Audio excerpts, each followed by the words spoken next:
आज हम आपको शनिदेव भगवान का दिव्य मंत्र सुनाने जा रहे हैं। प्रिय भक्तों, शनिवार का दिन शनिदेव को अति प्रिय है।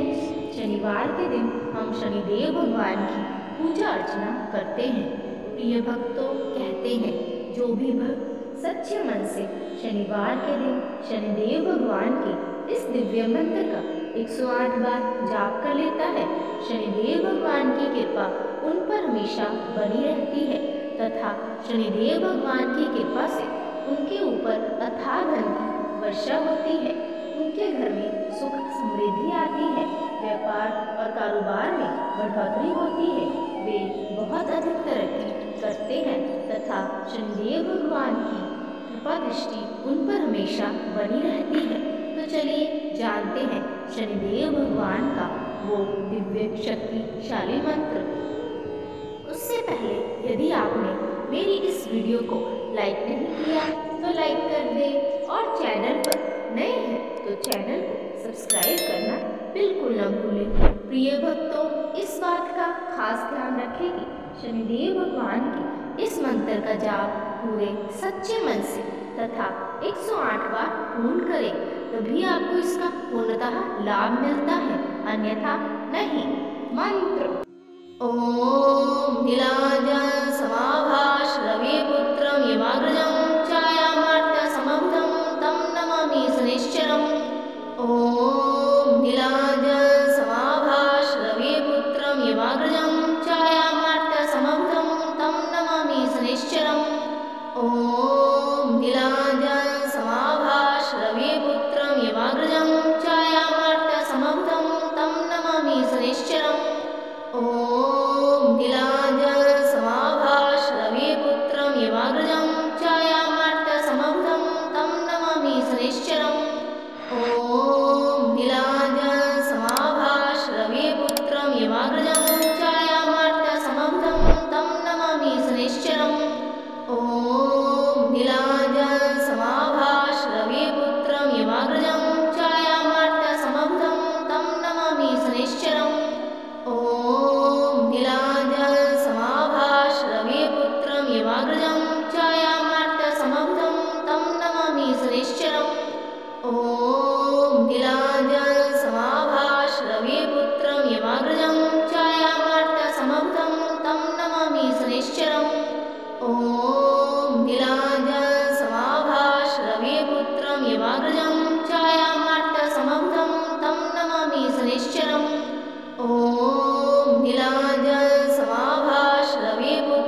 ॐ नीलाञ्जनसमाभासरविपुत्रं यमाग्रजं छायामार्तसमभुजं तं नमामि शनैश्चरम् ॐ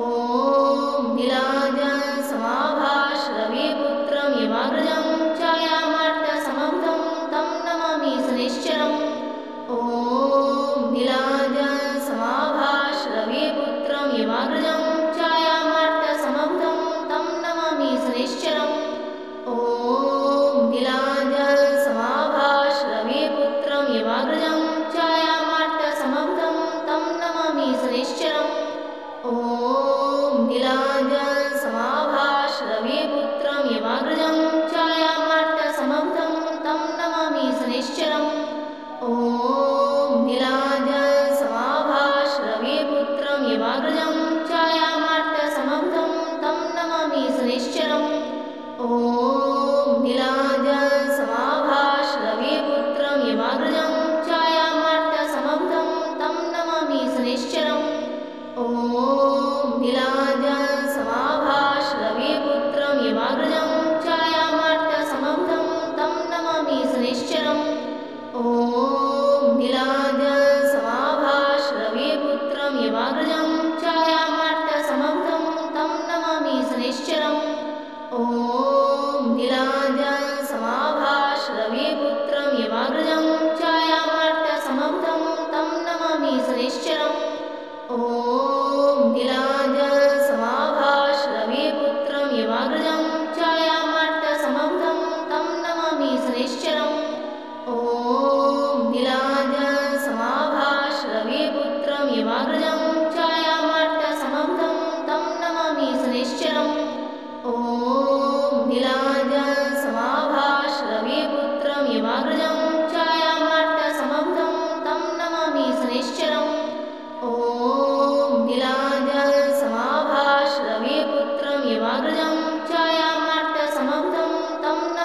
शनैश्चरम् ॐ नीलाञ्जनसमाभासरविपुत्रं यमाग्रजं छायामार्तसमभुजं तं नमामि शनैश्चरम् ॐ नीलाञ्जनसमाभासरविपुत्रं यमाग्रजं छायामार्तसमभुजं तं नमामि शनैश्चरम् ॐ नीलाञ्जनसमाभासरविपुत्रं यमाग्रजं छायामार्तसमभुजं तं नमामि शनैश्चरम् ॐ नीलाञ्जनसमाभासरविपुत्रं यमाग्रजं छायामार्तसमभुजं तं नमामि शनैश्चरम् ॐ नीलाञ्जनसमाभासरविपुत्रं यमाग्रजं छायामार्तसमभुजं तं नमामि शनैश्चरम् ॐ नीलाञ्जनसमाभासरविपुत्रं यमाग्रजं छायामार्तसमभुजं तं नमामि शनैश्चरम् ॐ नीलाञ्जनसमाभासरविपुत्रं यमाग्रजं छायामार्तसमभुजं तं नमामि शनैश्चरम् ॐ नीलाञ्जनसमाभासरविपुत्रं यमाग्रजं छायामार्तसमभुजं तं नमामि शनैश्चरम् ॐ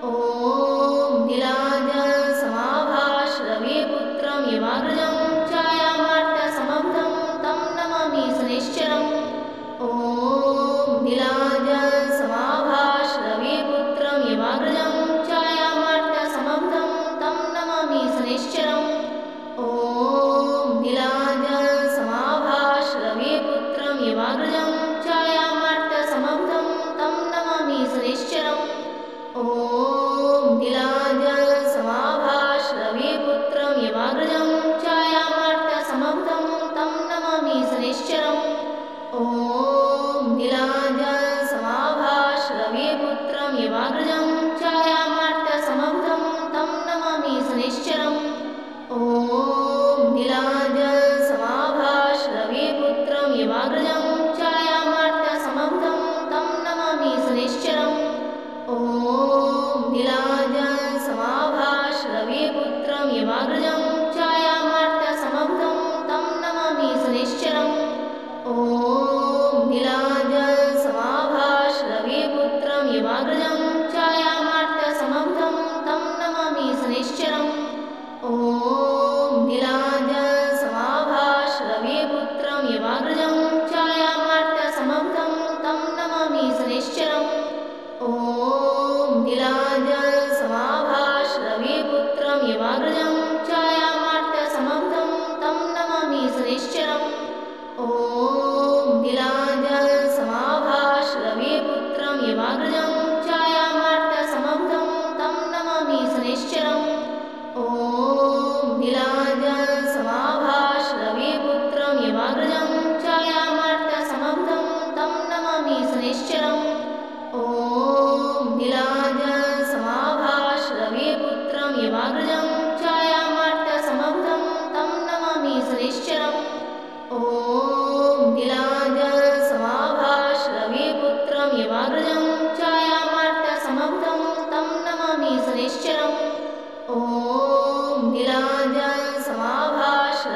शनिश्चरम् ॐ नीलाञ्जनसमाभासरविपुत्रं यमाग्रजं छायामार्तसमभुजं तं नमामि शनिश्चरम् ॐ नीलाञ्जनसमाभासरविपुत्रं यमाग्रजं छायामार्तसमभुजं तं नमामि शनिश्चरम् ॐ नीलाञ्जनसमाभासरविपुत्रं यमाग्रजं छायामार्तसमभुजं तं नमामि शनिश्चरम् ॐ नीलाञ्जनसमाभासरविपुत्रं यमाग्रजं छायामार्तसमभुजं तं नमामि शनिश्चरम् ॐ नीलाञ्जनसमाभासरविपुत्रं यमाग्रजं छायामार्तसमभुजं तं नमामि शनिश्चरम् ॐ नीलाञ्जनसमाभासरविपुत्रं यमाग्रजं छायामार्तसमभुजं तं नमामि शनिश्चरम् ॐ नीलाञ्जनसमाभासरविपुत्रं यमाग्रजं छायामार्तसमभुजं तं नमामि शनिश्चरम् ॐ नीलाञ्जनसमाभासरविपुत्रं यमाग्रजं छायामार्तसमभुजं तं नमामि शनिश्चरम् ॐ नीलाञ्जनसमाभासरविपुत्रं यमाग्रजं छायामार्तसमभुजं तं नमामि शनिश्चरम् ॐ नीलाञ्जन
निश्चलम्।